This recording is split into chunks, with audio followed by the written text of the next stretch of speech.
For a charming week, we wandered the valley of the Rhone, our destination being the small village of Merrington, nestled away in the Swiss Alps. Oh no, baboon boy. What are you doing here, Watson? Look behind you.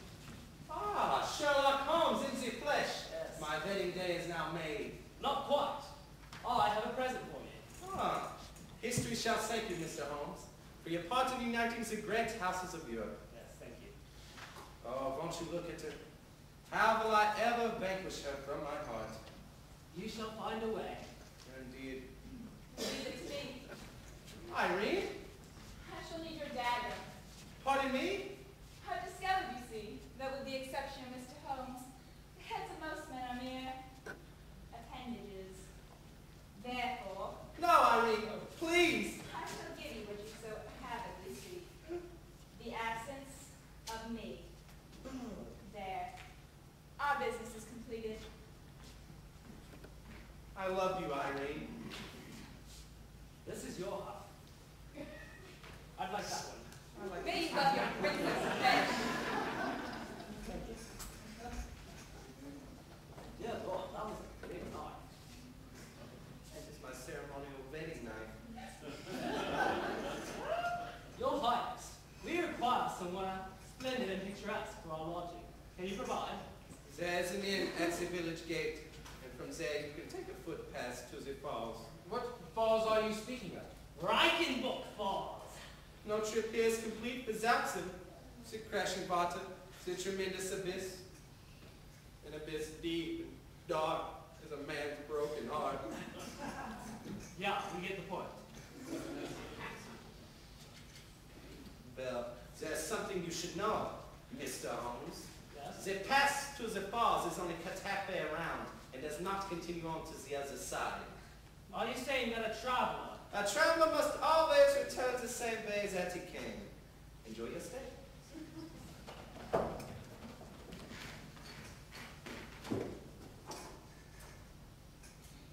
The king arranged rooms for us at the local inn, and Holmes resolved that we leave for the falls at once.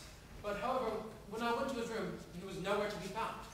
I did, however, hear voices coming from the corridor. They seemed to be coming from Miss Adler's room. Miss Adler, please. No, Mr. Holmes. The point is that for one full week we've traveled together, and every day you come to my door and stand in my room. And for what reason? So you can tell me about your pipes? Please, listen to me. Your amber and your briar stem and your before breakfast pipe. I prefer your clay pipe when you're thinking, and your cherry pipe when you're arguing. Might I say something? For what reason? So you can once again tell me about your article on the distinction between the ashes of various tobacco? Woman, that was not an article. That was a monograph. I see. Furthermore, it featured dazzling, colorful insights of over 100... Over 100 types of tobacco. 153! I don't care, Mr. Holmes, do you understand? Every day I open my door to you, hoping to see some evidence of your heart, some awareness of that which stands before you. But in every case... Just the other night, I stood before your door, and I spoke from the deepest depths of my heart. About medieval pottery, Stradivary's violins, and the Buddhism of Ceylon. And what is a man supposed to talk about? I see. I should ask Mr. Labby or the king what to say. In matters of blood, at least, they were men of courage. And I not? Very well. I won't come to your door anymore.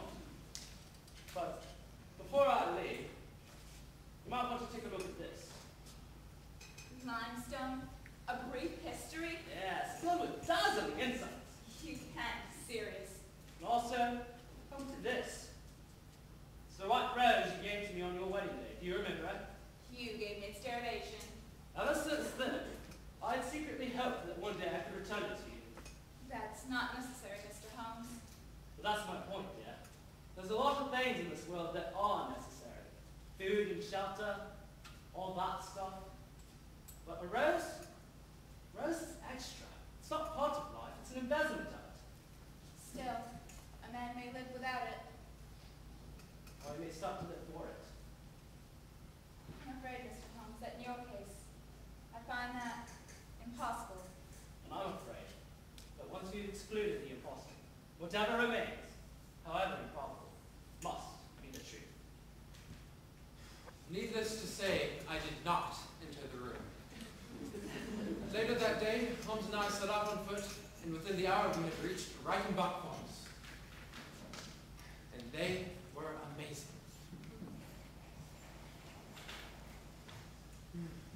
Reichenbach Falls, my friend. That staircase leads to the oven that looks down on one of the most glorious green-blue torrents of water, heading to the spiky chasm of death. We shall hike it to the top. It was at that moment that a young Swiss messenger arrived. Hello. Hello? Are you Dr. Watson? Yes, I am. I was told to give you this right away. Thank you. It's of most importance. Thank you very much. Goodbye. Goodbye. Strange. What does that say? It's a letter from the innkeeper. Yes? It is Miss Adler. She's fallen ill. What? They fear she may have been poisoned, and the local doctor is away. They tried in vain to contact him, but You are a doctor too, my friend, and as such, your first priority is to anyone who's fallen ill. I won't leave you alone, Holmes. You must go to her. I see. You fear for my life. You're afraid Moriarty is hunting for me. Know this, my friend. If I'm to die tonight, I shall not have lived in vain.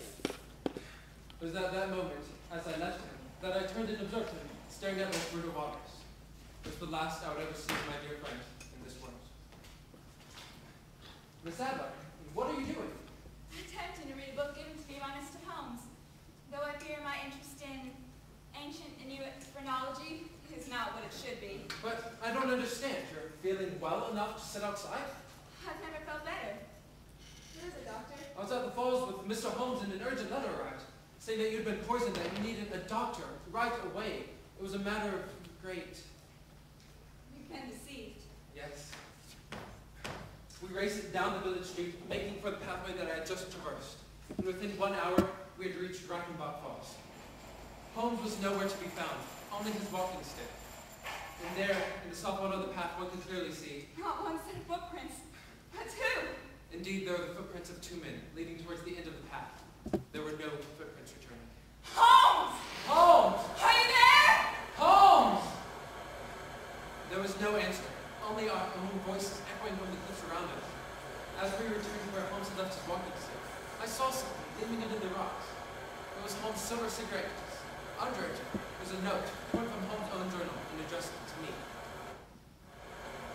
My dear Watson, the letter we received was yet another hoax. A fact the professor has now confirmed.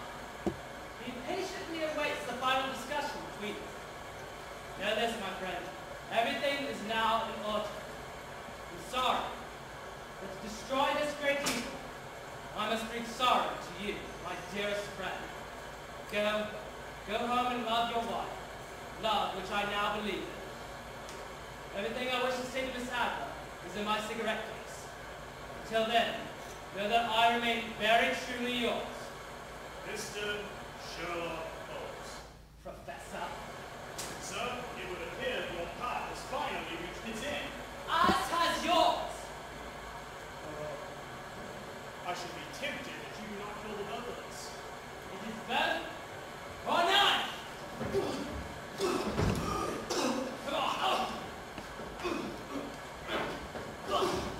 Yeah, come here! Oh! What? Jumps! Good boy! Done! Now! There we are! Sir, danger truly is the nature of your profession, isn't it? It's an occupational hazard. No! All Miss Adler managed to find in the cigarette case was a small photograph, the edge of which still bearing the marks of a knife. On the back, in Holmes' own hand, was written, Pino, Domini, and nothing more. until tomorrow. Little now remains for me to tell. An examination by experts left no doubt that the fight between the two men had ended in a reeling fall over the edge. A final death grip that carried them down into those brutal waters. A nation's greatest criminal and his foremost champion of law, together forever in that dark cauldron. It was obvious, however,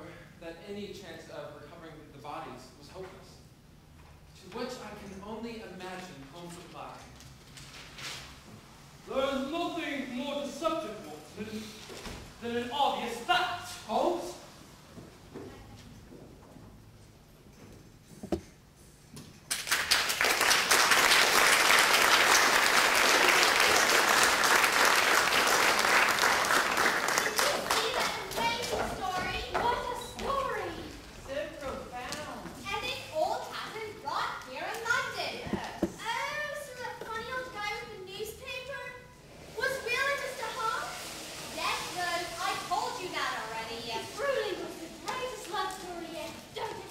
No, it was a comedy.